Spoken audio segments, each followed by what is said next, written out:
जब मोदी जी के हाथ से प्रभु श्री राम के मंदिर में राम लल्ला का भगवान श्री राम लल्ला का स्थापन होगा तब पूरा देश दीपावली मनाएगा। ओबीसी वर्ग को जागरूक होना पड़ेगा। आपको ठगा जा रहा है।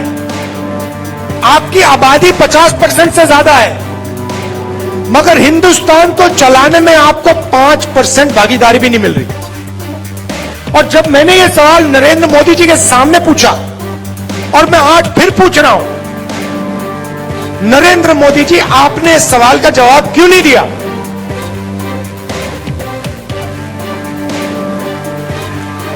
ये कांग्रेस पार्टी आजाद हुए तब से राम मंदिर को लटका रही थी, भटका रही थी, अटका रही थी। 2019 में मध्य प्रदेश की जनता ने ढेर सारी सीटें देकर मोदी जी को दूसरी बार प्रधानमंत्री बनाया और मोदी जी ने चुपचाप एक दिन जाकर इसका भूमि पूजन कर दिया और 22 जनवरी को वहां पर रामलल्ला की स्थापना भी होने वाली है।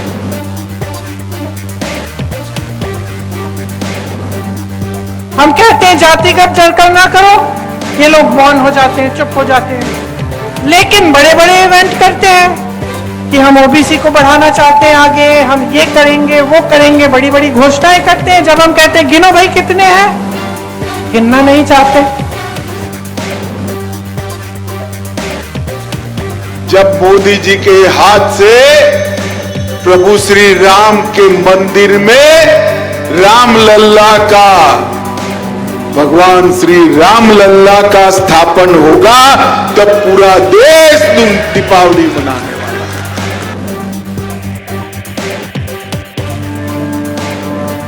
कि हिंदुस्तान में 50% ओबीसी वर्ग है, उनको 5% बजट में भागीदारी मिल रही है। आप 24 घंटे कहते हो ओबीसी की सरकार चला रहा हूं, आप झूठ कहते हो।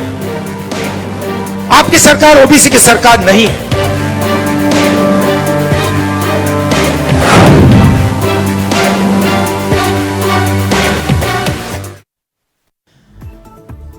तो क्या यह बयान तस्दीक करते हैं कि 24 में मंडल बनाम कमंडल होगा? मंडल कमंडल यानी जातियों और हिंदुत्व के मुद्दे पर सियासी जंग होनी तय है। कैसे? कुछ बयान हैं, कुछ किस्से हैं और कुछ आने वाले वो सियासी अध्याय हैं जो देश की सियासत को बदलने वाले हैं। शुरुआत करते हैं केंद्रीय गृह मंत्री अमित शाह के उस बयान से जिसमें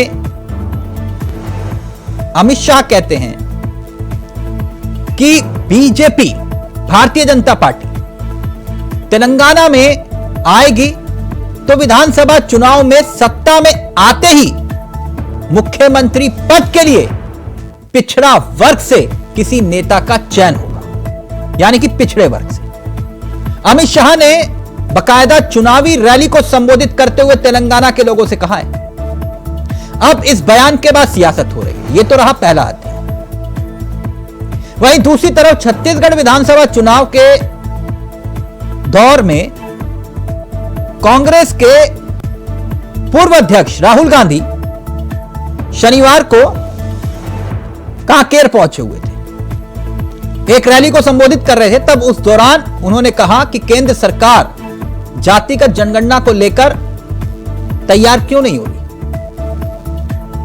जातिगत जनगणना पुराना मुद्दा, हाल का पुराना मुद्दा कांग्रेस का। उन्होंने कहा कि अगर आप कहते हैं कि आप ओबीसी के लिए काम करते हैं तो आप जातिगत जनगणना से क्यों डरते हैं, आंकड़ों को क्यों नहीं जारी करते। यहां यही बात राहुल गांधी ने कही और प्रियंका गांधी ने चुनावी रैली में यही बात दोहराई, यानी कि मसला ओबीसी का। अब आते हैं हिंदुत्व वाले एजेंडे पर। अयोध्या में राम मंदिर के लिए प्राण प्रतिष्ठा की तारीख तय हो चुकी है। 22 जनवरी को प्राण प्रतिष्ठा का कार्यक्रम भी है, यानी दिन तय है, मुहूर्त भी निकल आया दोपहर 12:30 बजे। इस कार्यक्रम में पीएम मोदी शामिल होंगे। राम मंदिर तीर्थ ट्रस्ट ने प्रधानमंत्री नरेंद्र मोदी को इसके लिए न्योता भी भेजा था और विपक्ष नाराज हो गया। वैसे न्योता प्रधानमंत्री ने स्वीकार कर लिया है। अब सवाल यह कि क्या 24 में राम जी बीजेपी का बेड़ा पार करेंगे? एक तरफ ओबीसी, दूसरी तरफ हिंदुत्व। अब मुकाबला सीधे तौर पर मंडल कमंडल की बात का भी है।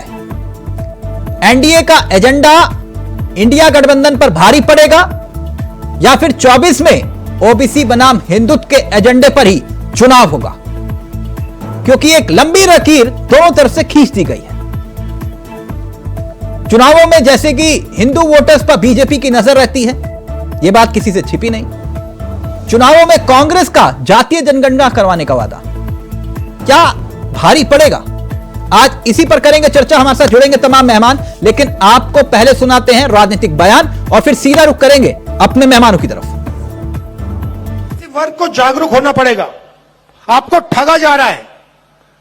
आपकी आबादी 50% से ज्यादा है, मगर हिंदुस्तान को चलाने में आपको 5% भागीदारी भी नहीं मिल रही। और जब मैंने यह सवाल नरेंद्र मोदी जी के सामने पूछा, और मैं आज फिर पूछ रहा हूं, नरेंद्र मोदी जी, आपने इस सवाल का जवाब क्यों नहीं दिया कि हिंदुस्तान में 50% ओबीसी वर्ग है, उनको 5% बजट में भागीदारी मिल रही है। आप 24 घंटे कहते हो ओबीसी की सरकार चला रहा हूं, आप झूठ कहते हो। आपकी सरकार ओबीसी की सरकार नहीं है। एक तो दीपावली आप मनाओगे तो एक दीपावली हो गई, दूसरा यहां जब सरकार भाजपा की बनेगी, पूरा मध्य प्रदेश दीपावली का त्योहार मनाने वाला है। और तीसरा, जब मोदी जी के हाथ से प्रभु श्री राम के मंदिर में रामलल्ला का, भगवान श्री राम लल्ला का स्थापन होगा, तब पूरा देश दीपावली मनाने वाला है। एक कांग्रेस पार्टी आजाद हुए तब से राम मंदिर को लटका रही थी, भटका रही थी, अटका रही थी।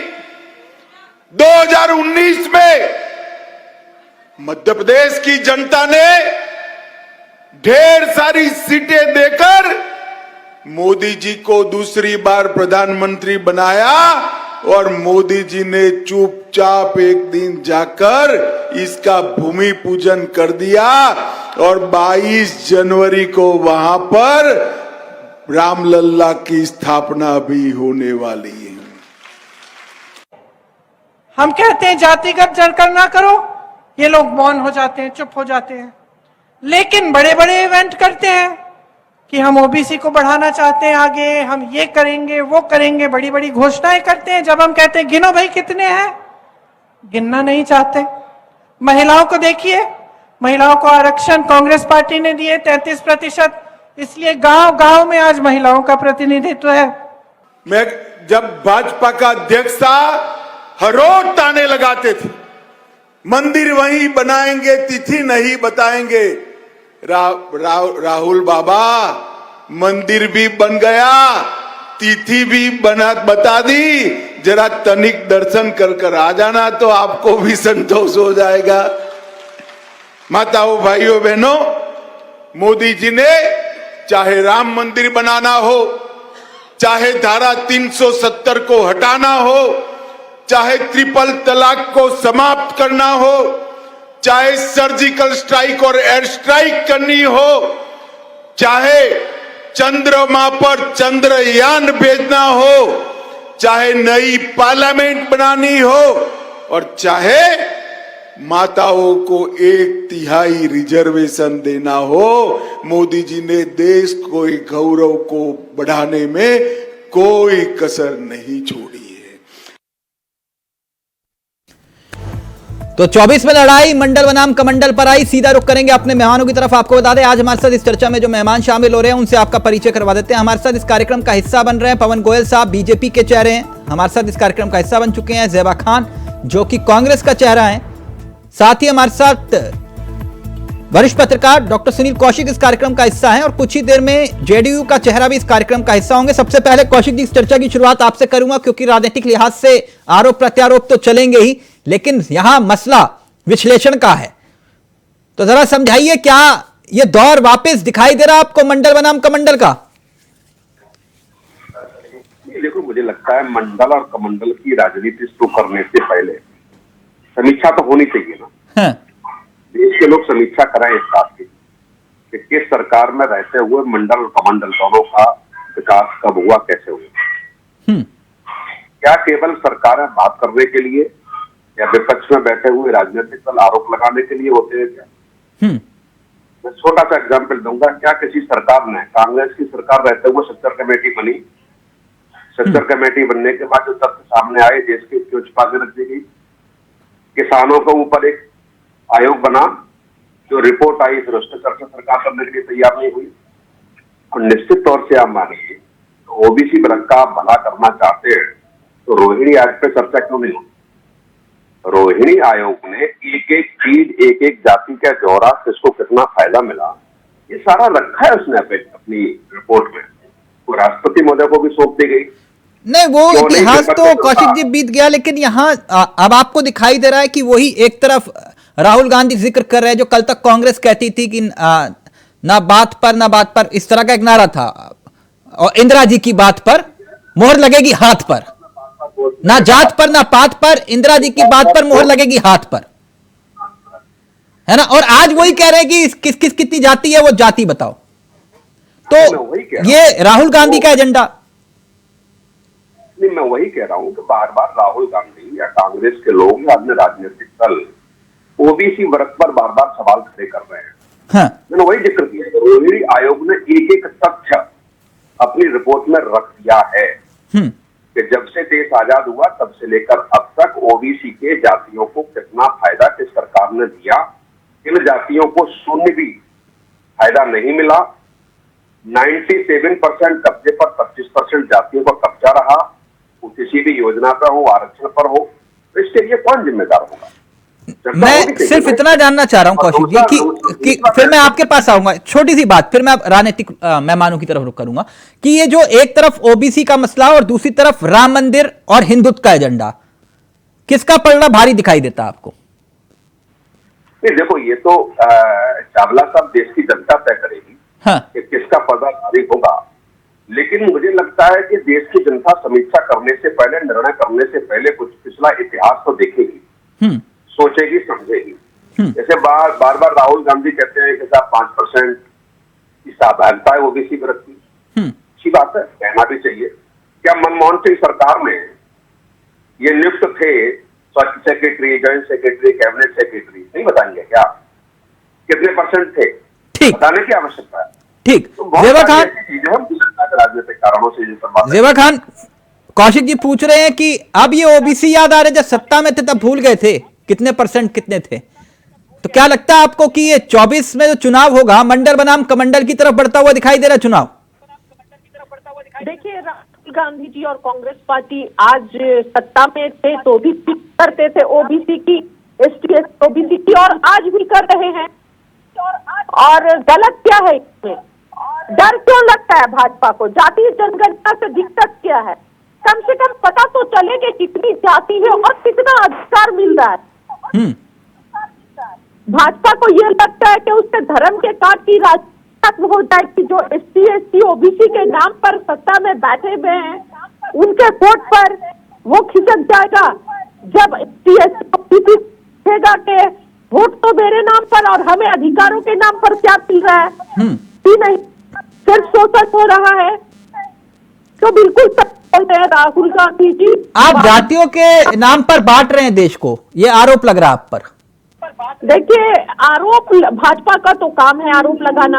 आप बात नहीं रहे जातियों के नाम पर। नहीं, हम तो अधिकार देने की बात कर रहे हैं। तो ये अधिकार आपने अपने जहां राज्यों में आपकी सरकारें हैं वहां अधिकार दिया आपने। जो वंचित है, पिछड़े हैं, शोषित है, हाँ। दलित है, उनको अधिकार देने की हम बात कर नहीं रहे नहीं, मैं हैं। वही पूछ रहा हूं, यही बात कौशिक जी ने भी पूछी। उन्होंने कहा कि भाजपा का आज याद आ रही है आपको ओबीसी की। हमेशा याद आई है, बांटने की बात भाजपा करती है। भाजपा ने बांटा। राहुल गांधी जी और कांग्रेस पार्टी सिर्फ चाहती है कि जो एसटी, ओबीसी माइनॉरिटी में जो दबे कुचले देश के हैं उनको अधिकार दे, जितनी आबादी उतना हक। यानी आप ये कह रहे हैं कि आप नहीं बांट रहे, ये लोग बांट रहे हैं। हाँ, वो लोग बांट रहे हैं और कांग्रेस पार्टी उनके अधिकार को देने के लिए बात कर रही है। तो मैंने वही पूछा ना, किसी राज्य में आपने अधिकार दिया हो तो बताइए कि हमने इस राज्य में दे दिया भैया, ये देखिए हमने पिछड़ों को यहां अधिकार दिया, हम आपको अब आगे भी देंगे। किसी राज्य में आपकी जहां सरकार रही हो? हर जगह हम बात करते हैं, हर जगह नहीं, बात नहीं करनी, आपको इंप्लीमेंट करना है। बातें तो खूब हो गई। अधिकार किसने दिया है? भाजपा ने क्या किया है? आज तक क्या दिया है पूरा देश जानता है। नहीं, आपने भी दिया होगा ना, तो मैं आपसे पूछ रहा हूं आपने क्या दिया, वो तो मैं पूछ लूंगा भाजपा ने क्या दिया। पूरा देश जानता है कि भाजपा जो है पूंजीपतियों की पार्टी है, अपर कास्ट की पार्टी है, गरीबों की, दलित की, पिछड़ों की पार्टी नहीं है। आज तक किसने किया? कांग्रेस पार्टी को छोड़ के। देवा जी, आप मुद्दे पे आइए। देखिए, आप कह रहे हो ओबीसी जातिगत जनगणना, वो कल को राम जी को सामने ले, फिर क्या करोगे?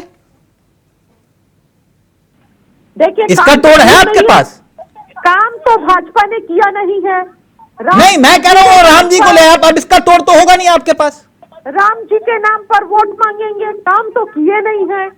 जैसे कर्नाटक में हनुमान जी के नाम पर वोट मांग रहे थे। तो मतलब राम जी वाला फॉर्मूला नहीं चलेगा? बिल्कुल, राम जी सभी के दिल में है, राम जी दिल में होते हैं। भगवान से जो आस्था होती है ना, आत्मा हाँ। और परमात्मा का मिलन है। हाँ, वो दिखावे का चीज नहीं होता है, जैसे भाजपा आजकल। नहीं, वो तो मैं समझ रहा हूं कि आपको अभी समझ में आ गया कि राम काल्पनिक नहीं है। हाँ, ये तो समझ में आ गया सबको। देखिए, भगवान से जो रिश्ता होता है, परमात्मा से रिश्ता, आत्मा का परमात्मा से मिलन होता है, वो एक अलग रिश्ता होता है। उसमें दिखावा के लिए कोई जगह नहीं है। नहीं, मैं तो आपकी बात से 100% सहमत हूं कि आपको ये यकीन हो गया कि राम है। ये बोल रही हूँ कि भाजपा के काल में दिखावा बन गया, धर्म जो है एक दिखावा बन गया है। भाजपा ने धर्म को दिखावा बना दिया। ठीक, ओके ओके। पवन गोयल साहब, कैसे हैं आप? जी जी सर, प्लीज। पवन जी, क्यों बांट रहे हैं आप लोगों को? धर्म के नाम पर, जात पात के नाम पर, जो ज़ेबा खान कह रही हैं? मंडल या कमंडल क्या चलेगा 24 में? मंडल भी चलेगा और कमंडल भी चलेगा। अच्छा, मतलब एक हाथ में मंडल और दूसरे हाथ में कमंडल। बिल्कुल ठीक है। क्या बात है। तिलक जी, हाँ। भारत के प्रधानमंत्री माननीय मोदी जी 140 करोड़ लोगों की बात करते हैं, इसमें कहां से जात बिरादरी की बात आ गई? ठीक। उत्तर प्रदेश के मुख्यमंत्री 24 करोड़ जनता की बात करते हैं, कहां से जात बिरादरी की बात आ गई? कांग्रेस का ये इतिहास रहा है, पहले धर्म के नाम से पाकिस्तान, बांग्लादेश बांटा, अब भारत को बांट दो। अगर इनको ओबीसी की, एससी की, एससी की, इन समाज की इतनी चिंता थी, 28 पार्टियों का गठबंधन है, इन्होंने अपने अपने कितने राज्यों में कितने इंप्लीमेंट एससी, एसटी और ओबीसी समाज के लिए कर दिए। अगर अब समाज की बात करते हैं तो ओबीसी समाज के ही प्रधानमंत्री है माननीय मोदी जी। ये आवाज डबल आ गई है तिलक जी। तो टेक्निकल दिक्कत है सर क्या कोई? नहीं, टेक्निकल दिक्कत नहीं, अपनी बात रखिए। वो ज़ेबा जी पीछे से कमेंट्री करेंगे। ज़ेबा जी रुक जाइए 1 मिनट, आ रहे, उनको बात रखने दीजिए अपनी जी। तो मैं ये कहना चाह रहा हूं कि राम के नाम पे भी भारतीय जनता पार्टी को वोट मिलेगा और काम के नाम पे भी वोट मिलेगा। नहीं, तो फिर राम के नाम पर कब तक वोट मांगोगे? मैं बता रहा हूं। हाँ। राम के नाम पर वोट तब होता, आपने सुना होगा तिलक जी, विपक्षी हमेशा ये बोलता रहता था कि भारतीय जनता पार्टी राम मंदिर कभी नहीं बनाएगी, क्योंकि राम मंदिर उनका एक राजनीतिक षड्यंत्र है। नहीं, तो राम मंदिर तो अभी भी तो कोर्ट के आदेश पे बन रहा है ना, कि आप बना रहे हो। सुनिए तो मैं उसी बात को पूरा कर रहा हूं। मैं तो कह रहा हूं कि सुप्रीम कोर्ट के ऑर्डर से बना है। हाँ। मैं नहीं कह रहा कि भारतीय जनता पार्टी ने बनाया, लेकिन मैं ये जरूर कह रहा हूं कि भारतीय जनता पार्टी सिर्फ राम मंदिर की बात करेगी, क्योंकि अगर राम मंदिर बन गया तो हिंदुओं की राम मंदिर की राजनीति खत्म हो जाएगी। तो भारतीय जनता पार्टी ने कोर्ट में लड़कर सुप्रीम कोर्ट में पैरवी कर बाय कोर्ट डंके की चोट पे तारीख भी बनाई और राम मंदिर भी बनाया और ये मुद्दा ही खत्म कर दिया।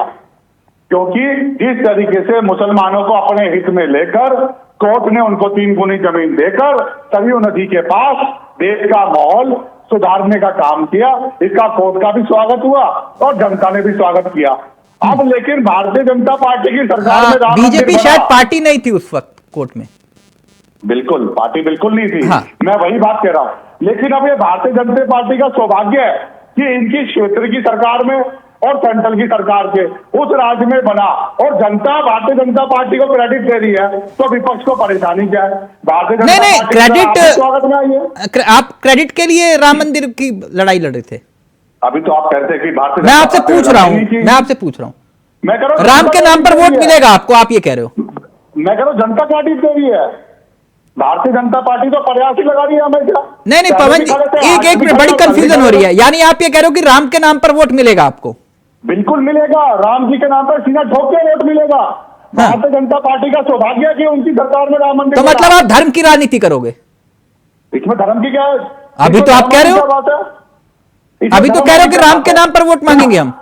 आप एक बात बताइए, राम के नाम पे वोट मिल रहा है तो ये भारतीय जनता पार्टी का सौभाग्य है। ये तो जनता का फैसला है, भारतीय जनता पार्टी का फैसला नहीं है। नहीं तो आप एक तरफ कह रहे हो कि हम धर्म की राजनीति नहीं करते, आप खुलकर कह रहे हो कि मैं धर्म के नाम पे वोट मांगूंगा। मैं कह रहा हूं जनता धर्म के नाम पे वोट दे रही है, राम जी के नाम पे जनता वोट दे रही है। तिलक जी बात को ध्यान से सुनिए। नहीं मैं घुमा नहीं रहा आपकी बात, आप जो बात कह रहे हैं मैं वही बात कह रहा हूं। मैं भी उसी बात का वही जवाब दे रहा हूं जो आप सुन रहे हैं। हाँ। लेकिन ये बात आप जवाब अपने हिसाब से लेना चाह रहे हैं। नहीं, मैं अपने हिसाब- भारतीय जनता पार्टी को सुनिए हाँ। Let me complete please. Janata Bharatiya Janata party को फेवर कर रही है और भारतीय जनता पार्टी का सौभाग्य है कि उसकी सरकार में, चाहे वो केंद्र में हो चाहे वो राज्य में हो, कि उसके समय काल में बना। सुप्रीम कोर्ट तो पहले भी था, सेंट्रल में कांग्रेस भी थी, उत्तर प्रदेश में मुलायम जी की भी सरकार थी और मायावती जी की भी सरकार थी, तो क्यों नहीं बना? ये सवाल तो पूछा जाएगा ना। ठीक, सेवक हाँ, वो ये कह रहे हैं कि आप पूछते थे रामलला हम आएंगे, मंदिर वहीं बनाएंगे, तारीख नहीं बताएंगे। वो कह रहे हैं आज तारीख भी नोट कर लो, मुहूर्त भी नोट कर लो, और देश के प्रधानमंत्री पहुंच रहे हैं और सब कुछ लाइव टेलीकास्ट देखना। आप सब कुछ बता दिया हमने, और कह रहे हैं मिलेगा तो राम मंदिर के नाम पर ही वोट मिलेगा। पवन जी कह रहे हैं, जवाब दीजिए। देखिए, क्योंकि काम तो कुछ किए नहीं है ना, तो राम मंदिर के नाम पर ही तो वोट मांगेंगे ना। आप मांग के देख लो, अब तो राम जी का सहारा रह गया है। आप मांग के देख लो देवा जी, सिर्फ राम जी का सहारा रह गया है। धर्म के नाम पर ही तो वोट मांगेंगे, या इंडिया या पाकिस्तान के नाम पे वोट मांगेंगे, राम के नाम पर वोट मांगेंगे, मुसलमान के नाम पर वोट मांगेंगे, हनुमान जी के नाम पर वोट मांगेंगे, पर काम के नाम पर वोट नहीं मांग सकते हैं। मैं बोल रही हूँ कि मांग के देख लो, काम के नाम पर मांग के देख लो, फिर पता चले। जल्दी से पवन जी 4 करोड़ लोगों को घर मिला उसके नाम पे वोट मिलेगा, 12 करोड़ 38 किलोमीटर सड़कें मिले उसके नाम पे वोट मिलेगा, 2 लाख का बीमा किया उसके नाम पे वोट मिलेगा, 5 लाख का आयुष्मान सेवा किया उसके नाम पे वोट किया, 5 शहरों की जगह 20 शहरों में मेट्रो उसके नाम पे वोट मिलेगा, 6 लाख की रक्षा बजट है उसके नाम पे वोट मिलेगा, राफेल F1 देश की अर्थव्यवस्था 5 नंबर पे उसके नाम पे वोट मिलेगा, किसानों को सम्मान निधि उसके नाम पे वोट मिलेगा, 23 एम्स हॉस्पिटल उसके नाम पे वोट मिलेगा। ऐसे ही वोट नहीं मिलेगा। आतंकवाद फ्री देश कर दिया, देश की तरक्की के नाम पे हमें वोट मिलेगा। खाली कांग्रेस की तरह भाईचारा बांटने की वजह से वोट नहीं मिलेगा। आज जो ओबीसी कर रहे हो ना, आज जो समाज को बांटने की बात कर रहे हो, तो जनता तुम्हें इन स्टेट के राज्यों के चुनाव में भी आईना दिखाएगी। आप मध्य प्रदेश, छत्तीसगढ़ और राजस्थान सीधा क्विक रिएक्शन, फिर मैं भार्गव जी आपके पास आ रहा हूं। जेबा जी, नहीं, मैं इनके फ्रस्ट्रेशन को समझ सकती हूँ। बहुत फ्रस्ट्रेट है बेचारे लोग, देख रहे हैं कि 5 राज्यों में भाजपा हार रही है। अभी तक का स्पीच चल रहा था, भाजपा अगर मध्य प्रदेश में आती है तो इतने दिनों से मध्य प्रदेश में कौन था? मध्य प्रदेश की स्थिति जर्जर है, सड़कों की हालत खराब है। मांगिए ना वोट, कोविड के नाम पर मांगिए ना वोट।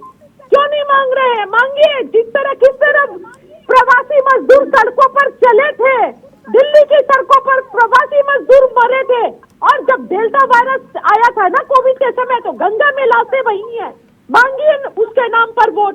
काम की बात करते, मणिपुर से नून जल रहा है, धर्म के नाम पर आप बंटवारा कर रहे राजस्थान हैं। पहले नंबर पे है परेशान हैं आप महिलाओं के उत्पीड़न में, पश्चिम बंगाल पहले नंबर पे है उत्पीड़न के मुकाबले में, हर इलेक्शन के अंदर वहाँ पे मासूम देखिए, की मौत होती है। कोई कितने नंबर झारखंड पर में भी हो, यही हाल है, हमारा दलितों के साथ बुरा हाल हो रहा है। झारखंड में आपकी सरकार है, बिहार के ऊपर भी आप नहीं बोलेंगे। महिलाओं के साथ साथ छोड़ो, पुरुषों को भी नंगा करके मारा गया, छोटे छोटे बच्चे भीख मांग रहे हैं वहाँ पर। झारखंड की हालत उससे भी बच्चे बदतर है, लेकिन आपको सिर्फ मणिपुर दिखेगा। भारत में मैडम 36 राज्य है, एसी कमरों से बाहर आ जाओ। भारतीय जनता पार्टी ने पूरी कांग्रेस को सड़कों पर जमा दिया है। एक मिनट हमारे साथ दयाराम भार्गवी जी भी जुड़ गए हैं। ये सुभाषपा जो राजभर जी की पार्टी है उनकी पार्टी से हैं। भार्गव जी, मेरी आवाज आ रही है आपको? दयाराम भार्गव जी, भार्गव जी जी कैसे हैं आप? बढ़िया बढ़िया, आपको बहुत बहुत धन्यवाद और सभी पैनलिस्टों को धन्यवाद। बहुत बहुत शुक्रिया जुड़ने के लिए। भार्गव जी, एक बात बताइए, ये कह रहे हैं कि राम के नाम पर वोट मिलेगा, हमको मिलेगा, और आप जातियां गिनवा रहे हो और कह रहे हो जातिगत जनगणना होनी चाहिए, यानी मंडल और कमंडल वाला मसला है। तो ये मतलब कैसे हो पाएगा? मतलब ट्यूनिंग कैसे बैठेगी? वो तो कह रहे हैं कि ये जातियों के आधार पर बांट रहे हैं, तो फिर इसका मतलब आप भी जातियों के आधार पर बांट रहे हो। जैसे अभी उन्होंने एक सांस में पढ़ दिया, आप भी एक ही सांस में सभी जातियां पढ़ देते हो। तो ये तो वो वाली बात होगी ना कि आगे कुआं पीछे खाई।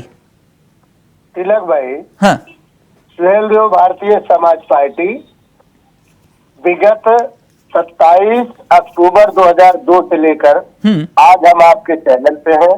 पिछले 20 साल से जातिवार जनगणना, सामाजिक न्याय समिति की रिपोर्ट की चर्चा आपके चैनल के माध्यम से अनगिनत मेरे भाई वरिष्ठ पत्रकार बैठे हैं, ये भी गवाह है कि हमने हर बार ये कहा है कि जातिवार जनगणना जब तक नहीं होगी तब तक इस देश में ये नहीं पता लग पाएगा कि किस समाज के लोग कितने शैक्षणिक हैं, कितनी आर्थिक स्थिति उनकी मजबूत है, किसके परिवार से उस समाज से कितने राजनीतिक भागीदारी में है।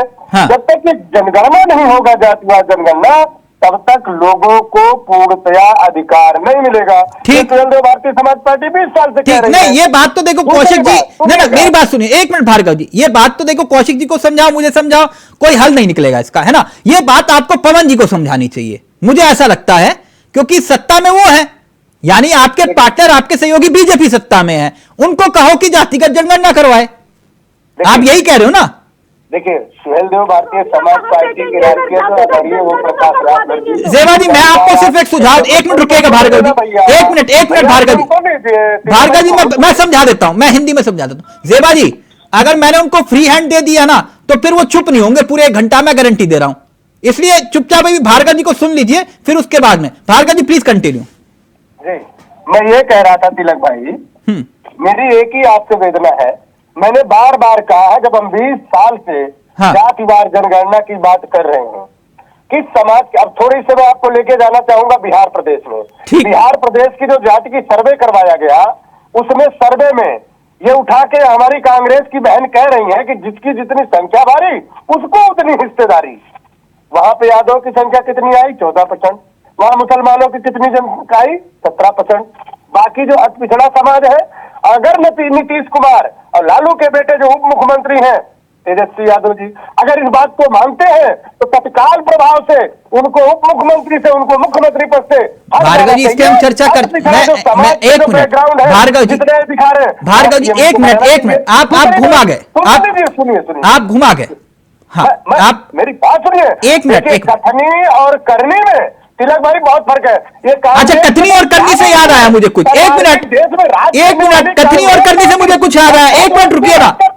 कांग्रेस पार्टी कथनी और करनी से मुझे कुछ याद आ गया, करती थी। एक मिनट रुकिए ना भार्गव जी। इंदिरा जी की बात पे मोहर लगेगी हाथ पे, तो आज कांग्रेस पार्टी कैसे जातिवाद की बात कर रही है? एक मिनट, बता रहा हूँ, एक मिनट रुकिए ना। यानी कि राहुल गांधी पूरा का पूरा कांग्रेस। भार्गव जी, गाड़ी में ब्रेक लगाओ, थोड़ा सा ब्रेक लगाओ, एक मिनट रुको, एक मिनट। ये पवन गोयल साहब, पहले आप क्लियर कर दीजिए, आप ये जातियों के आधार पे बांट रहे कि नहीं, ये राजभर जी वाले? जी देखिए, जाति के आधार पर जो भी कोई बात है, नहीं, जो भी नहीं, ये बांट रहे नहीं बांट रहे आपके सामने अब ये तो उसका विश्लेषण कर रहे हैं जी, ये तो ये बताएंगे कि ये बांट रहे हैं नहीं, वो कह रहे हैं 20 साल से जातिगत जनगणना की मांग कर रहे हैं और अभी भी कर रहे हैं, ठोक बजा के ना। आप ये सवाल, उनका सवाल मुझसे किस लिए पूछ रहे हो? नहीं, आपके सामने बोल रहे हैं, पार्टनर है आपके, तो आप मान रहे हैं कि वो बांट रहे हैं तिलक जी? नहीं, मैं तो पूछ रहा हूं आपसे, यही वो बात कह रहे हैं जो ये बात कह रहे हैं। आपने कहा ये जातियों के आधार पर बांट रहे हैं, तो अब आपके सामने वो बोले कि हम जातिगत जनगणना की मांग कर रहे हैं, ठोक बजा के करेंगे हम। आप एक बात बताइए तिलक जी, क्या आप मान रहे हैं इस बात को कि वो जाति में? नहीं, मैं क्यों मानूं ना माने, मेरे माने आपके मानने से होगा ना। आप कह रहे हो ये बांट रहे हैं, तो ये बांट रहे हैं कि नहीं बांट रहे? अब ये तो वो बताए कि वो बांट रहे नहीं बांट रहे, उनका सवाल का उत्तर मैं कैसे दे दूंगा? नहीं, आप बताएंगे तो सही ना। ये जातिगत जनगणना की बात कर रहे हैं, बांट रहे हैं कि नहीं बांट रहे हैं, मैं इतना जानना चाह रहा हूं। वो जातिगत गणना की बात कर रहे हैं। हाँ। वो जात के हिसाब से बता रहे हैं इसके इतने आंकड़े हैं। हाँ। वो बांट रहे नहीं बांट रहे, तो उनका उत्तर मैं कैसे दे सकता हूँ? नहीं, जातिगत, एक मिनट, अभी मैं क्लियर कर देता हूं। एक भार्गव, जातिगत जनगणना होनी चाहिए कि नहीं? 100% होनी चाहिए। होनी चाहिए। अब एक मिनट, अब ये बताइए, ये बांटा या नहीं बांटा इन्होंने?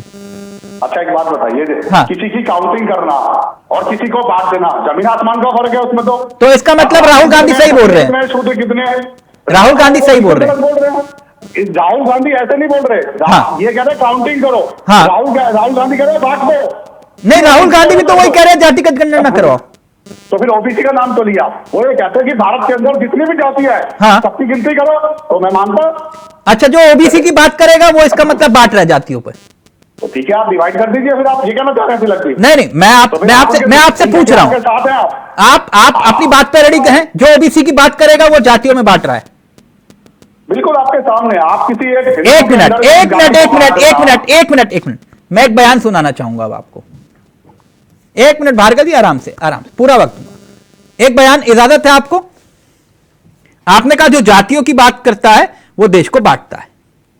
एक बयान है, लेटेस्ट बयान है, कुछ घंटे पहले का बयान है। देश के गृह मंत्री अमित शाह ने एक चुनावी रैली को संबोधित करते हुए क्या कुछ कहा, यह बयान बहुत वायरल हो रहा है। देश के प्रधानमंत्री के इतर दूसरे नंबर पर देश के गृह मंत्री क्या कुछ कह रहे हैं, अब यह बयान सुनिए। और मैं आज तेलंगाना की जनता को कहना चाहता हूं, आप भारतीय जनता पार्टी को आशीर्वाद दीजिए, भाजपा की सरकार बनाइए। भाजपा का अगला तेलंगाना का मुख्यमंत्री बैकवर्ड कास्ट से होगा, ये हमने तय किया है। प्रजलारा, और मैं आज तेलंगाना की जनता को कहना चाहता हूं, आप भारतीय जनता पार्टी को आशीर्वाद दीजिए, भाजपा की सरकार बनाइए। भाजपा का अगला तेलंगाना का मुख्यमंत्री बैकवर्ड कास्ट से होगा, ये हमने तय किया है। तो 24 में मंडल बनाम कमंडल का जिक्र हो रहा है। सीधा रुख करें पवन गोयल साहब, प्लीज गोयल जी स्क्रीन पर। सर सुना आपने, ये कौन बांट रहा है जात पात के नाम पर? आप कह रहे थे कि ये विपक्ष बांट रहा है जात पात के नाम पर, आप कह रहे हो हम सत्ता में आएंगे तो पिछड़े को मुख्यमंत्री बना देंगे। तो अब ये जात पात पे नहीं बांट रहे आप? जी नहीं, मैं बता रहा हूं कैसे। अच्छा, भारतीय जनता पार्टी की सरकार में राज्य और सेंट्रल के मिला के 78 मंत्री हैं। हाँ। उसमें 27 ओबीसी, 12 एससी, हाँ। 12 एसटी, 8 एसटी। हाँ। कहने का मतलब यह है कि जिस तरीके से भारतीय जनता पार्टी 140 करोड़ लोगों की बात करती है, हाँ। मैं एक उदाहरण देकर समझा रहा हूं। हमारे अब्दुल कलाम जी राष्ट्रपति थे। हाँ। उसके बाद रामनाथ कोविंद जी आए। हाँ। उसके बाद द्रौपदी आए। हाँ। कांग्रेस क्या बोलती थी, एक दलित महिला का अपमान है उनको। नहीं, तो ये जात के नाम पर आप ये कह रहे हो कि हम मुख्यमंत्री बना देंगे? सुनिए तो ये मतलब ये जात पात नहीं है? बिल्कुल जात पात नहीं। मैं बता रहा हूँ जात पात कैसे कहते हैं। हाँ। जिस तरीके से बैकवर्ड कास्ट है ना, उसके अंदर 18 जातियां हैं। कोई अमित शाह जी ने 18 जातियों के नाम नहीं लिए कि 18 को अलग कर देना है। उन्होंने डिवाइड नहीं किया है। अच्छा, 4 वर्ण है हिंदू धर्म में। तो फिर आप ये क्यों बताते हो कि हम ओबीसी से ये हैं, ओबीसी से वो हैं? फिर ये आप ये क्या कर रहे हैं? ये जातियों के आधार पर नहीं बांटते? तो क्या परसेंटेज रखी गई है कि शूद्र के अंदर भी 18 के 18 जातियां इतनी है? नहीं, मैं आपसे ये नहीं पूछ रहा कौन किस जात से है, मैं आपसे सिर्फ ये पूछ रहा हूं कि आप ये क्यों बताते हो कि भैया ये इस जात से हैं, ये इस जात से हैं? बताइए, एक बयान का जिक्र किया किसमें किस तरीके से? क्यों आपने कहा ना देश के प्रधानमंत्री ओबीसी से है, वो उनकी जाति बताई गई है तो जनता नहीं, तो इससे पहले ना एक मिनट, आप ये कह रहे हो कि देश के प्रधानमंत्री ओबीसी हैं, उनकी जाति बताई गई है। इससे पहले भी तो ना एक मिनट, क्योंकि ये विषय बहुत क्लियर कट होना चाहिए। चौधरी चरण सिंह और एचडी देवगौड़ा, ये किस जात से थे? बताइए, आप बताइए प्लीज। नहीं तो आपको भी वहां पिछड़े हैं सर, वो भी तो फिर उन्होंने कभी ये नहीं कहा कि हम पिछड़े थे, तो फिर आप क्यों कहते हो कि हम पिछड़े हैं? आप एक बात बताइए, क्या इस देश के अंदर एससी, एसटी, ओबीसी और जनरल है या नहीं है?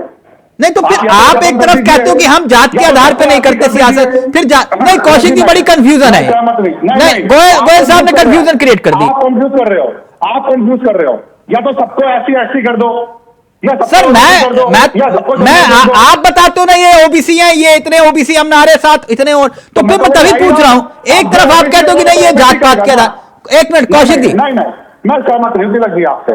नहीं सर, आप मेरी बात से सहमत हो ना हो, लेकिन सवाल था, मैंने सवाल पूछ लिया, आप नाराज मत होइए। एक मिनट कौशिक जी, लगी मुझे दोबारा भी तो आना डिबेट में, नाराज होइएगा। नहीं सर, आप लोग भी लिस्ट बना दो कि भैया ये वाले भी उड़ गए, तो आप लोग भी जेबा जी की तरह हैं, ये वाले को उड़ा दो। अगर सुनिए, मोदी जी को डर होता ना तो 28 लोगों का गठबंधन ना बनता। लोग कह रहे हैं मोदी जी डरे हुए, बल्कि मैं कह रहा हूं मोदी जी से डरे हुए तभी 28 पार्टियों का गठबंधन। अच्छा एक मिनट, मैं फिर भार्गव जी आ रहा हूं आपके पास। कौशिक जी पहले आप, फिर उसके बाद भार्गव जी और सेबा जी आ रहा हूं। कौशिक जी, ये बड़ी कंफ्यूजन हो गई। नहीं देखो, जो ये बीजेपी बार बार बनाने का प्रयास कर रही है, हाँ, सबसे ज्यादा ओबीसी हमारे यहाँ, सबसे ज्यादा ओबीसी सांसद हमारे यहाँ, ओबीसी हमारे सबसे ज्यादा मंत्रिमंडल में, और ओबीसी प्रधानमंत्री हमारे। 2011 में जब कांग्रेस ने जाति जनगणना कराई, उसमें जातीय कॉलम रखा गया था, वो काहे नहीं सार्वजनिक, कांग्रेस ने नहीं की। लेकिन उसके बाद आप सत्ता में आ गए तो निश्चित तौर से आपको एससी एसटी या ओबीसी वर्ग की इतनी चिंता थी, तो निश्चित तौर से आप मानिए चावला साहब को देश के सामने रिपोर्ट आनी चाहिए थी। कांग्रेस ने मांग नहीं की। कांग्रेस की सरकार रहते हुए यदि कोई जातीय जनगणना होती है जिसमें जातीय कॉलम थे, तो कांग्रेस के पास बड़े बड़े वकील थे, सरकार के खिलाफ आप जा सकते थे कोर्ट केस को सार्वजनिक किया है। तो कांग्रेस भी चुप्पी साध गई और बीजेपी भी चुप्पी साध गई। अब जब मंडल कमंडल की राजनीति शुरू हो रही है तो अब ये गिनाने की आवश्यकता नहीं है कि साहब ओबीसी किसमें ज्यादा है। मैं तो ये कह रहा हूं कि जो जातीय आंकड़े आपके पास सबसे पहले थे उसके आधार पर आपने कौन सी योजना बना डाली, ये देश को बताओ ना। जो ओबीसी वर्ग को वास्तव में जो कोटा दिया गया था ईमानदारी से, वो आज तक सीटें नहीं भरी जा रही है। कौन जिम्मेदार है इसके लिए? नहीं, जैसे अब भार्गव जी कह रहे हैं, इनके अलायंस पार्टनर, वो कह रहे हैं कि हम तो 20 साल से मांग कर रहे हैं जातिगत जनगणना की। हाँ, बिल्कुल मांग कर रहे हैं। हाँ, लेकिन मांग तो जब जायज होंगे जब आप स्थायी हो किसी मांग को लेकर के। नहीं, स्थायी तो है वो, कभी आप भाजपा के नहीं तो वापसी होगी ना, उनकी घर वापसी तो हो ही गई। घर वापसी तो हो गई। हाँ, लेकिन जो भार्गव साहब समाजवादी पार्टी के अध्यक्ष पर आरोप लगाते थे, हाँ, तो ओबीसी वर्ग का जो भी आरक्षण है वो एक ही जाति के लोग खा गए उत्तर प्रदेश में। चिल्ला चिल्ला के ओम प्रकाश राजवती ने रैलियों में कहा, हाँ, और उन्हीं के साथ आप जाके गले मिला लिए ओबीसी वर्ग को। उस समय आप भूल गए सारे ओबीसी वर्ग को। दयाराम भार्गव भी यही चिल्लाते थे टीवी डिबेट में बैठ के, अरे अखिलेश यादव की पार्टी सारा ओबीसी वर्ग का आरक्षण केवल और केवल यादवों को दे दिया, यादव खा गए। लेकिन और सामाजिक न्याय समिति की मांग आप लोगों ने इसलिए की थी, सामाजिक न्याय समिति का गठन भी इसलिए हुआ। जल्दी से भार्गव जी आप, फिर उसके बाद जेबा जी, पूरा वक्त आपको। देखिए तिलक भाई, थोड़ा हमको भी समय दीजिए भाई, छोटी पार्टी है।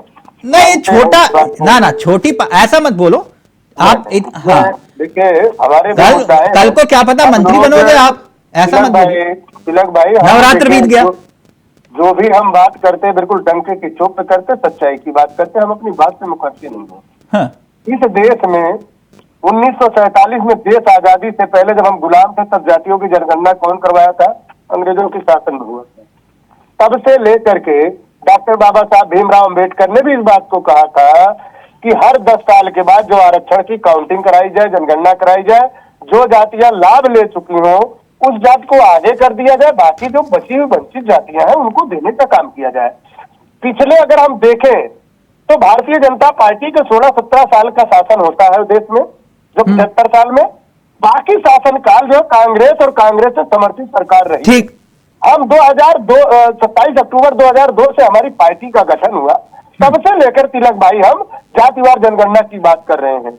हम जातिवार जनगणना की जब बात करते हैं तो उसमें आप रोहड़ी आयोग ले लो, आयोग तो आयोग, मंडल कम जो भी बना आपका, सारा आयोग बनता रहा। लेकिन हम आपसे तिलक भाई जानना चाहते हैं, कांग्रेस किस मुंह से जातिवार जनगणना की बात करती है? 2011 के सदन में नहीं, जैसे अभी कौशिक जी ने कहा, कौशिक जी का फोन डिस्कनेक्ट हो गया शायद। अब सुन तो लीजिए, सुनिए ना तिलक भाई, कहने तो दो मुझे। हाँ। किस मुंह से कांग्रेस इस बात को उठा सकती है? हाँ। जो लोकसभा के पटल पे जब जातिवार जनगणना को लागू करने की चर्चा हो रही थी, उसको पर्चा फाड़ने का काम यही श्री अखिलेश यादव जी, क्या नाम है, सॉरी, राहुल गांधी जी ने किया था। कौशिक जी कह रहे हैं जब आप खुद ही स्थिर नहीं हो तो आपकी मांग कैसे स्थिर हुई? आप तो खुद कभी भी पलट जाते हो। मैं बता रहा हूँ, इस देश में एक पार्टी का नाम बताओ जो पलटू राम ना हो, जो पलटा ना हो। बता दो कौशिक जी। छोड़ दूंगा मैं। वो कह रहे हैं कि हाँ, मतलब मान रहे हो पलटू राम हो। तिलक भाई आपके माध्यम से एक पार्टी का नाम, एक मिनट कौशिक जी क्लियर करें, जय बलियारो। इस देश में कांग्रेस किससे गठबंधन नहीं करी है? अखिलेश यादव जी किससे गठबंधन नहीं किए हैं? जिसकी बात करते हैं, जो क्षेत्र में जहां कमजोर होता है वो तिलक भाई गठबंधन करता है। नहीं कौशिक जी, आप ये जाति कर जाते हो। एक बात बताओ, वहां रह के क्या मिलता? यहाँ कम से कम लड्डू तो, मतलब मंत्रालय तो मिलेगा।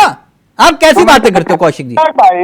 तिलक भाई सुन तो लीजिए हमारी बात इसमें जो है क्या है वो राष्ट्रीय अध्यक्ष तय करेंगे। लेकिन मैंने आपको कहा एक पार्टी छुट्टी नहीं है जो पलटू राम ना हो, जिसमें पलटी ना मारी। दूसरी बात सुन लीजिए, हम मुद्दों की बात करते हैं, बताइए आप बताओ आपके हिसाब से देश में जातिवार जनगणना होना कि नहीं चाहिए? अच्छा ओके, मैं जेबाजी एक मिनट, जेबाजी भार्गव जी कह रहे हैं आप किस मुझ से जातिगत जनगणना की बात कर रहे हो? हम कर सकते हैं, हम 20 साल से कर रहे हैं, आज भी कर रहे हैं। कौन कह रहा है इस बात को? आपने कहा ना 20 साल से कर रहे हो आप, मैं वही बात तो ले जा रहा हूं। भार्गव जी क्यों गुस्सा हो रहे हो? मैं उसी बात को कह रहा हूं, तो कांग्रेस की हमारी बहन बैठी है, बताएं। हाँ तो मैं वही बात तो कह रहा हूँ, जेबाजी कांग्रेस से ही है। क्यों नहीं कराई? और कराई तो लागू क्यों नहीं किया? अच्छा पूछ रहा हूँ, वही सवाल पूछ रहा हूँ। एक मिनट सुनिए, एक दूसरी बात, भार्गव जी ब्रेक लगाया करो, एक मिनट।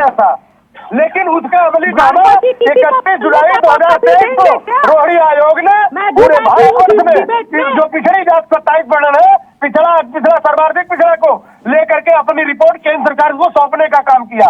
हम तो चाह रहे हैं कि केंद्र सरकार बड़ा दिल दिखा करके, मोदी जी अमित शाह जी बड़ा दिल दिखा करके लोकसभा राज्यसभा के पटल पे ला करके पिछड़ी जात की जो जेबाजी का ऑडियो है, इस देश में सर्वाधिक ओबीसी समाज है, उन वंचित समाज के लोगों को जो, एक मिनट रुकेंगे भार्गव जी, भार्गव जी मैंने अभी आपकी डायरेक्ट बात करवाई बीजेपी वालों से। एक मिनट रुकिए भार्गव जी, समाज पार्टी हमेशा इसका मुखर होकर आवाज उठाती रही है। भार्गव जी मुखर होकर तभी आवाज उठती है कि भैया ये ना आपका मंत्रालय, हम तब मंत्रालय पर काबिज होंगे जब जातिगत जनगणना के लिए आप हामी भरोगे।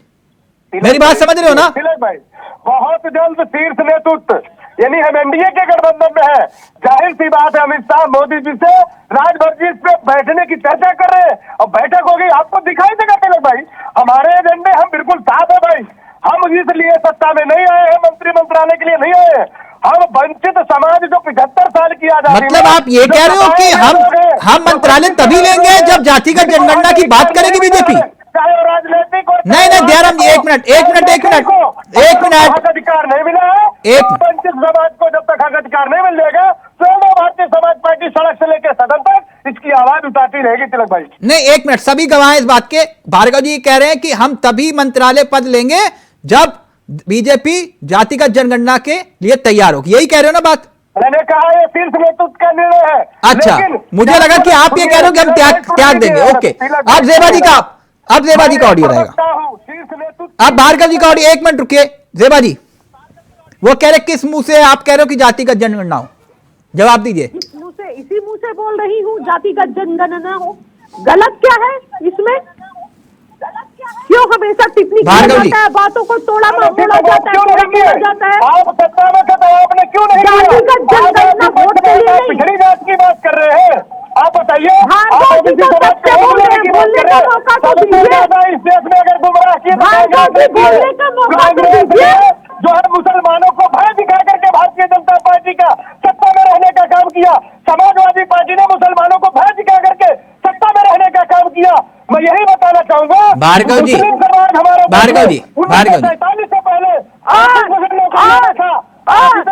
भारतीय जनता पार्टी भी मुसलमानों का भय दिखाकर सत्ता में बने रहने का काम कर रही है। कब तक डराते रहेंगे?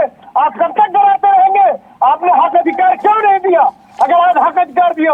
तो शायद हमें डिबेट पे आज बोलना नहीं पड़ता। ये कांग्रेस की देन है। कांग्रेस इस बीमारी को खत्म नहीं करना चाहती, कांग्रेस इस बीमारी को ज्वलंत रखना चाहती है। मैं दावे के साथ कह रहा हूँ, अगर कांग्रेस की सरकार बन गई फिर ये खड्डा बस्ते में जाने का काम करेगा। जातिवार जनगणना, सामाजिक न्याय समिति की रिपोर्ट कभी भी लागू नहीं होगी। हाँ, वो बोले भार्गव जी, मुझे बोलने का मौका मिलेगा तिलक जी? हाँ बिल्कुल जेबा जी, अब आप बोलेंगे। भार्गव जी, मैं आप ऑडियो नीचे कर दूंगा। आप गाड़ी में बैठे हो, बाहर पुलिस वाले चालान काट देंगे, इतनी जोर से मत चिल्लाओ प्लीज। भार्गव जी के ऑडियो को आप नीचे कर दीजिए, क्योंकि ये बोलने नहीं, मैं म्यूट नहीं करूंगा। मेरे कार्यक्रम में ये नहीं है, जब अटी होती है मैं तभी म्यूट करता हूं। आप अपनी बात नहीं, तो आप प्लीज बोल दीजिए, जरा सुन ले भार्गव जी, मैंने भी सुना है तब से। बिल्कुल, प्लीज कंटिन्यू। मैं ये बोलना चाह रही हूँ कि भार्गव जी ने सही बोला। मुसलमानों का वोट लिया डर दिला दिला के, ठीक उसी तरह आज भारतीय जनता पार्टी भी मुसलमानों का डर दिखा दिखा कर सत्ता में बनी हुई है, वोट ले रही है। अगर डर ना दिखाए तो 2 दिन ना टिकेंगे, काम तो किया नहीं है। अब तो एक ही सहारा है, मुसलमान के नाम पर वोट मांगेंगे, धर्म के नाम पर वोट मांगेंगे, लड़वा के वोट मांगेंगे, जिसकी कोशिश मणिपुर से लेकर मुंह तक हो रही है। एक बात पूछनी थी आपसे। हाँ पूछिए ना। छत्तीसगढ़, राजस्थान, एमपी, कितने पिछड़ों को टिकट दिया आपने? क्यों नहीं मिला है क्या? नहीं, मुझे मालूम नहीं है, आंकड़ा है आपके पास, दे दीजिए। नहीं, आंकड़ा तो मेरे पास नहीं है, लेकिन बहुतों को मिला है। हर नहीं, बहुतों में तो बहुत हो जाता है मैडम, मैं पूछ रहा हूँ आंकड़ा होगा तो आप सार्वजनिक रूप से बताइए मुझे, मैं बताता हूँ, अनाउंस करता हूँ। मेरे पास आंकड़े नहीं है। कल हाँ। अगर डिबेट हुआ फिर तो आंकड़े लेकर बैठूंगी। और जहां भी जो भी एससी सीट है नहीं, क्योंकि यहाँ पर भी आपकी भागीदारी देनी है आपको। जैसे आपने कहा था लड़कियां लड़ सकती हूँ उत्तर प्रदेश में और मध्य प्रदेश, छत्तीसगढ़, राजस्थान में, आप भूल गए। आपने कहा कि लड़कियां लड़ सकती हूँ बाद में, पहले आप अब ये बताइए ना, जो पिछड़ों की बात कर रहे हो तो कहीं ना कहीं तो होगा ना, हमने इतने पिछड़ों को टिकट दिया। देखिए तो अभी तो देखिए टिकट का बंटवारा चल ही रहा है। अच्छा, भी चल रहा है, नहीं हुआ है, ठीक है। तो आंकड़े नहीं है मेरे पास अभी, लेकिन जहां भी बात होती है हक देने की कांग्रेस पार्टी दे रही है, और जो भी कमियां रह गई हैं आगे उसको भी ठीक किया जाएगा। अब आप ये देखिए, आप भार्गव जी की पार्टी जैसे उत्तर प्रदेश की, ये तमिलनाडु में जाके कहे हम 100% महिलाओं को टिकट देंगे, उसका क्या लॉजिक? मेरी बात समझ रहे हैं ना आप या तो जहां पर आप मध्य प्रदेश, राजस्थान, छत्तीसगढ़ में कहते हैं हम, देखिए प्रियंका जी ने कहा 40% महिलाओं को टिकट, डन। अब आप यही बात भार्गव जी जाकर तमिलनाडु में बोल दे, क्या जाता है? समझ लो, जहां मतलब सत्ता में आना ही नहीं है मालूम है, वहां आप कह रहे हो कि भैया हम हमारी तरफ से तोहफा। तिलक जी, आपके पास रिकॉर्ड है तो आप बता दीजिए ना, क्या नहीं दिए? अगर आपके पास कोई ऐसा मैं तो पूछ रहा हूं मैडम, पिछड़ों की बात कर रहे हो तो टिकट कितने दिए? अब ये काम भी मेरा ही है। हर जगह जितने सीट है ना, एसटी, एससी, ओबीसी बहुल एरिया है। ओके कौशिक जी, आप फिर फाइनल कमेंट पवन जी आपका। हर जगह सीट मिल रहा है। अगर आप जबरदस्ती गलत प्लेट टकाना चाहते हैं तो उसकी बात अलग है। जेबा जी, आपका विवेक, आपको जो लगे, लेकिन मेरा सवाल था, मैंने पूछना था, मैंने पूछा। मैं कौशिक जी आपसे टोटल, अब ये बिल्कुल मसला हट जाता है। ये बात तो सच है ना, 2 से 79 से फिर 300 पार, ये प्रभु राम की कृपा थी। अगर आडवाणी जी रथ ना निकालते यात्रा तो फिर बीजेपी नहीं बन पाती। ये तो सच है, ये तो सब मानते हो आप, इसमें तो कोई दो राय नहीं। इसमें आप ये भी जोड़ दीजिए, हाँ, कि दिल्ली की जामा मस्जिद से अपीलें नहीं होती तो मुझे नहीं लगता बीजेपी सत्ता में आती। जामा मस्जिद से जो अपीलें होती थी, जहां प्रेस कॉन्फ्रेंस कर करके लोगों ने भी वो अटेंड किए। बुखारी साहब, मुझे डराने की बात भी नहीं होती। मौका किसने दिया? जेबा खान जी। भगवान राम को काल्पनिक कांग्रेस नहीं मानती तो बीजेपी मुद्दा कैसे बनाती? नहीं, आज तो कह रहे हैं हमसे सबसे बड़े राम भक्त हम ही हैं। आप कैसे बोल रहे हो ये बात? आज कह रहे हैं ना, लेकिन जब कहना चाहिए था तब नहीं किया। दूसरी पार्टी को आपने मौका दिया ना। हाँ। राम मंदिर का ताला आपने खोल दिया, लेकिन पूजा करने दी होती तो हो सकता है बीजेपी सत्ता में नहीं आती। तो कुछ तो गलतियां कांग्रेस से हुई है ना। और राहुल गांधी ने जो आज आपने शुरू में सुनवाया 50% से ज्यादा सहभागिता होनी चाहिए, अरे 50% ओबीसी को टिकट दे दीजिए ना, कौन रोक रहा है आपको? ये भारतीय संविधान को छोड़िए, आप अपनी पार्टी के संविधान में तो लागू कर सकते हैं, कैसे भी कोई रोक पाएगा? अब अभी महिला आरक्षण बिल लागू हुआ, कांग्रेस बहुत रोई, अब महिलाओं को दीजिए ना 50%, क्या दिक्कत आ रही है? 40% दीजिए। ओबीसी वर्ग मुस्लिम महिलाओं की आप बात कर रहे थे, तो आप उसमें दीजिए। उस पर बीजेपी पे भी और दूसरे राजनीतिक दलों पे भी साइकोलॉजिकल दबाव पड़ेगा कि देखो कांग्रेस ने लंबी लाइन खींच दी, अब हमको भी लाइन खींचनी पड़ेगी। कांग्रेस करे तो सही। दूसरे राजनीतिक दलों पे आरोप लगाने से पहले चावला साहब मुझे लगता है खुद कहानी अपनी लिखनी पड़ेगी। यदि मुझे लगता है कि जहां राहुल गांधी ने 50% की बात आज कही रैली में, वो ये आंकड़ा देते देखो साहब, छत्तीसगढ़ में, राजस्थान में, मध्य प्रदेश में ओबीसी वर्ग को हमने 50% सीटें दी है। नहीं, वो कह रहे मुझे तुम बताओ। जेबा जी ने कहा तुम बताओ तिलक चावला कितनी टिकट दिए। ये काम भी मतलब हमसे करवाएंगे। वो तो जेबा भी जानती है, हम भी जानते हैं कि 50% नहीं दी ओबीसी वर्ग को, ये सब जानते हैं। लेकिन एक आंकड़े के साथ आप बोलते हैं रैली में, निश्चित तौर से मैंने शुरू में भी कहा कि मनमोहन सिंह सरकार में कौन से ब्यूरोक्रेसी के अधिकारी आपके ये गोयल साहब, फाइनल कमेंट आपका। एक बात मैं जानना चाह रहा था, मैं आपके सामने पढ़ता हूं कुछ। कैसे एकाएक जब चुनाव नजदीक आया तो मंदिर का जो रास्ता है वो बहुत तेजी से आजकल, जैसे कि उदाहरण के तौर पर अगर देश के प्रधानमंत्री का ही जिक्र करें हम, 10 मई 2023 श्रीनाथ जी मंदिर राजस्थान, 28 जनवरी का मैं जिक्र कर रहा हूं, तब इस दौरान श्री देवनारायण मंदिर गए थे राजस्थान में ही। 12 अक्टूबर को ही जागेश्वर धाम गए थे अल्मोड़ा उत्तराखंड। 27 अक्टूबर को कांच मंदिर चित्रकूट में गए थे एमपी में, जिसकी तस्वीरें बहुत वायरल हुई। और 26 अक्टूबर को साईं मंदिर शिरडी महाराष्ट्र। और अब उसके बाद सीधा जो आपका सबसे बड़ा एजेंडा राम मंदिर। तो एकाएक मंदिर, तो आपको क्या लगता है कि सारे मुद्दे गौण हो जाएंगे मंदिर के आगे? जी नहीं, मंदिर खाली राम मंदिर से ना जोड़िए आप, केदारनाथ कॉरिडोर से भी जोड़िए, महाकाल कॉरिडोर से भी जोड़िए, काशी कॉरिडोर से भी जोड़िए, बद्रीनाथ, केदारनाथ, गंगोत्री, यमुनोत्री, चार धाम से भी जोड़िए। कैलाश पर्वत की यात्रा जो हमें चाइना नेपाल से करनी थी, पिथौरगढ़ से रास्ता बन रहा है 7-8 किलोमीटर का। तो ये चार धाम तभी बने जब बीजेपी आई। आप देख लीजिए प्रोजेक्ट कब शुरुआत 2025 तक होगा, आप देख लीजिए। नहीं, चार धाम तो सर तब भी थे ना जब बीजेपी नहीं थी। चार धाम थे, लेकिन उसके लिए 4 अलग अलग रास्ते थे। आप 24 घंटे का रोड बन रहा है, ऑल वेदर रोड बन रहे हैं। इसलिए मैंने कहा कि 12 किलोमीटर से 38 किलोमीटर सड़कें बन रही है, 5 शहरों से 20 शहरों में बन रही है। लोगों को तो मतलब सिर्फ मंदिर की बात करें, रोजगार की नहीं। आप एक बात बताइए, 12 किलोमीटर से 38 किलोमीटर सड़कें बनेगी जो उसमें मजदूर, इंजीनियर, एमडी, ऑफिसर्स लगेंगे, वो रोजगार नहीं है? कश्मीर से कन्याकुमारी तक रेलवे बिछा रहे हैं, वो रोजगार नहीं है? 12 करोड़ शौचालय बन रहे हैं, उनको जो बना रहे हैं मजदूर, जो सारी टीमें लग रही है, जो पैसा लग रहा है, वो रोजगार नहीं है? और वो 2 करोड़ वाला, वो ये 2 करोड़ रोजगार यही तो है। ये 2 करोड़ रोजगार कैसे है? अगर आप 5 शहरों से 20 शहरों में मेट्रो ले जाओगे तो कितने लाखों लोगों को रोजगार मिलेगा?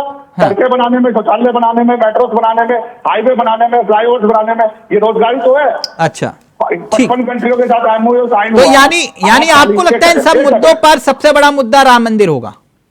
राम के नाम पे भी और विकास के काम पे भी, आप दोनों बातों को जोड़िए। ठीक है, ओके। दयाराम जी, मैंने डायरेक्ट बात करवाई आपसे, उन्होंने कहा जात पात के नाम पर जो बांट रहे हैं वो गलत राजनीति कर रहे हैं, हम विकास की राजनीति कर रहे हैं।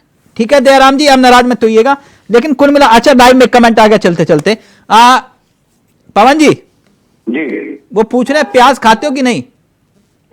जी खाते हैं प्याज। खाते। रेट क्या चल रहा है? अब तो सस्ते ही हैं। सस्ते हैं सर? सुनने में आ रहा है फिर शतक मारने वाला है प्याज। ये एक लिमिटेड टाइम के लिए तेजी होती है, जो कुछ टाइम बाद। अब आप देखिए, जो सरसों का तेल 180 रुपए था, आज 95 रुपए में है महाकोच का, लेकिन अब नहीं खाएंगे। जो टमाटर 200 रुपए था, अब 25 रुपए में धक्के खा रहा है, अब नहीं खाएंगे। तो ये एक लिमिटेड समय के लिए तेजी होती है, तो इसको देश के विकास से ना जोड़ा जाए, कुछ समय के लिए होती है। अच्छा, प्याज खाए कि नहीं, अभी छोड़ दें? बिल्कुल खाइए, प्याज की लगी। सर कहाँ, प्याज तो अमीरों का खेल हो जाता है कई बार, कुछ समय के लिए। चलिए ठीक है sir, thank you so much, बहुत बहुत शुक्रिया आप सभी का। कौशिक जी आपका भी, भार्गव जी आपका भी, दया जी आपका भी, और गोयल साहब आपका भी। तो ये सियासत है और सियासत में देखते हैं आप क्या क्या होगा, लेकिन इतना जरूर है कि 24 में मंडल बनाम कमंडल की कोशिश की जा रही है, लेकिन बीजेपी का एक खास तरीका है राजनीति का। एक हाथ में मंडल और दूसरी हाथ में कमंडल, यानी मंडल और कमंडल बीजेपी दोनों साथ लेकर चल रही है, ये भी सच।